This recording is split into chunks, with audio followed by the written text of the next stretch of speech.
मैं Shiv Pandey, motivational speaker, leadership igniter and corporate trainer, आप सभी लोग का अपने वीडियो चैनल पे स्वागत करता हूं। आज मैं बात करने जा रहा हूं रिजेक्शन की, और इसके साथ साथ मैं उन लोग के बारे में भी बात करने जा रहा हूं जिन्होंने रिजेक्शन को एक वरदान की तरह लिया, लाइफ को ट्रांसफॉर्म किया और अपने आप को दुनिया के सामने एक महान व्यक्ति के रूप में खड़ा कर दिया। उन्होंने दुनिया को बताया कि रिजेक्शन अच्छे होते हैं। क्या है rejection? Rejection is a painful feeling which occurs when a person or group of people excludes any individual and refuse to accept or acknowledge them। जब भी आपको कोई एक्सेप्ट नहीं करता है, आपके थॉट्स या आइडियाज को रिफ्यूज कर देता है, या आप जो वैल्यू चाहते हैं वो आपको नहीं मिलता है, तो आप रिजेक्टेड फील करते हैं।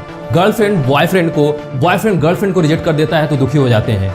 एक कंपनी में जब आप इंटरव्यू देने जाते हैं और रिजेक्शन मिलती है तो आप दुखी हो जाते हैं। कंपनी आपको मिसफिट बता के आपको फायर कर देती है, यानी कंपनी से बाहर निकाल देती है, तो आप दुखी हो जाते हैं।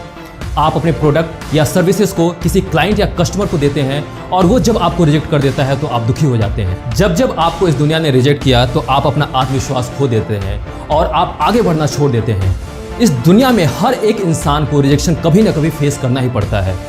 कुछ लोग इस रिजेक्शन से टूट जाते हैं और कुछ लोग इसी रिजेक्शन को एक्सेप्ट करके कई सारे रिकॉर्ड तोड़ देते हैं। कुछ लोग इस रिजेक्शन को अपने रास्ते का कांटा बना लेते हैं, और कुछ लोग ऐसे भी होते हैं जो इस रिजेक्शन से अपने अंदर एक आग पैदा करते हैं और सफलता की कई सारी ऊंचाइयों को छू लेते हैं। तुलसीदास के जीवन में भी एक रिजेक्शन की ऐसी घटना घटी जिसने उन्हें तुलसीदास से गोस्वामी तुलसीदास में बदल दिया।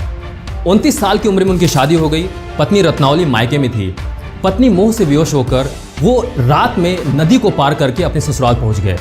रत्नावली ने जब उनको इस हालत में देखा तो उन्हें फटकारते हुए बोला, अस्थि चर्म मैं देह यह, तासो ऐसी प्रीत, नेक जो होती राम से तो काहे भवभीत। हड्डी और चमड़े से बने हुए इस शरीर से आपको जितना प्यार है, अगर उतना ही प्यार आप राम से करेंगे तो आपके जीवन का कल्याण हो जाएगा।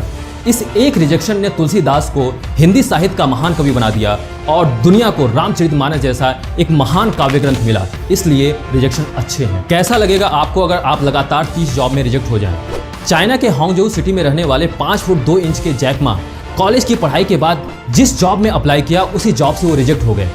चाइना में जब पहली बार KFC आती है तो 24 कैंडिडेट्स ने अप्लाई किया, 23 कैंडिडेट सेलेक्ट होते हैं और फाइनली जैक मा फिर से रिजेक्ट हो जाते हैं। हार्वर्ड बिजनेस स्कूल में उन्होंने 10 टाइम्स अप्लाई किया और 10 बार वो रिजेक्ट हो गए। क्या कहेंगे आप ऐसे इंसान को? इतनी रिजेक्शन मिलने के बाद तो कोई भी इंसान टूट जाता है, लेकिन जैक मा तो जैक मा है। वो रिजेक्शन से नहीं घबराए, उन्होंने रिजेक्शन को एक्सेप्ट किया और अपनी लाइफ को पूरी तरह से ट्रांसफॉर्म किया और finally e-commerce giant Alibaba company के फाउंडर बने। $37.2 बिलियन नेट वर्थ के साथ जैक मा आज दुनिया के अमीर लोगों में गिने जाते हैं। इसलिए रिजेक्शन अच्छे हैं। फाइटर पायलट बनने का सपना लेकर इंडियन एयरफोर्स देहरादून में इंटरव्यू देने वाला एक व्यक्ति रिजेक्ट हो जाता है, और इस रिजेक्शन के बाद वो हमारे देश का सबसे चहीता राष्ट्रपति बनता है, जिसे हम missile man APJ Abdul Kalam के नाम से जानते हैं। इसलिए रिजेक्शन अच्छे हैं। 1985 में एप्पल कंपनी के फाउंडर स्टीव जॉब्स को उन्हीं की कंपनी से बाहर निकाल दिया गया। इस रिजेक्शन के बाद स्टीव जॉब्स ने नेक्स्ट और पिक्सार जैसी बड़ी कंपनी को एस्टैब्लिश किया। 1997 में नेक्स्ट फिर से एप्पल के साथ मर्ज हो जाती है और स्टीव जॉब्स एप्पल कंपनी के CEO बन जाते हैं। इसलिए रिजेक्शन अच्छे हैं। जब भी आप कामयाबी के रास्ते पे चलते हैं, चाहे वो कामयाबी एक खूबसूरत रिश्ता बनाने का हो, एक सक्सेसफुल करियर बनाने का हो, या एक बहुत बड़ा बिजनेस डेवलप करने का हो, आपको रिजेक्शन फेस करना ही पड़ेगा। और एक बार नहीं, बार बार रिजेक्शन फेस करना पड़ेगा। जो प्रयास करते हैं वही रिजेक्ट होते हैं। किसी शायर ने क्या खूब कहा हुआ है, गिरते हैं शहसवार ही मैदानी जंग में, वो तिल्फ क्या गिरे जो घुटनों के बल चले। जो प्रयास करते हैं वही रिजेक्ट होते हैं, वही गिरते हैं। जो प्रयास नहीं करते हैं उनके लिए रिजेक्शन, गिरना या उठने का कोई सवाल ही नहीं उठता है। जब भी हमें रिजेक्शन मिलती है तो हमें दुख तो बहुत होता है, लेकिन यही रिजेक्शन हमें सेल्फ रिफ्लेक्शन का चांस देता है और हमें अपनी गलतियों को सुधारने का मौका देता है। अगर आप भी अपने लाइफ में कुछ बड़ा करना चाहते हैं तो आप इस रिजेक्शन से घबराएं ना।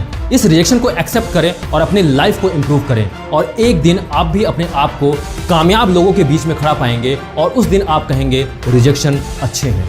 मैं आशा करता हूं कि इस वीडियो को देखने के बाद आप अपने लाइफ में आने वाले सारे रिजेक्शन को एक्सेप्ट करेंगे और उनसे कुछ सीख कर अपनी लाइफ को इंप्रूव करेंगे। हमारा हौसला बढ़ाने के लिए आप हमारे फेसबुक पेज को लाइक करें, इस वीडियो चैनल को सब्सक्राइब करें। इस वीडियो में हमारे साथ बने रहने के लिए आपका बहुत बहुत धन्यवाद। Till the next video, stay ignited and stay inspired.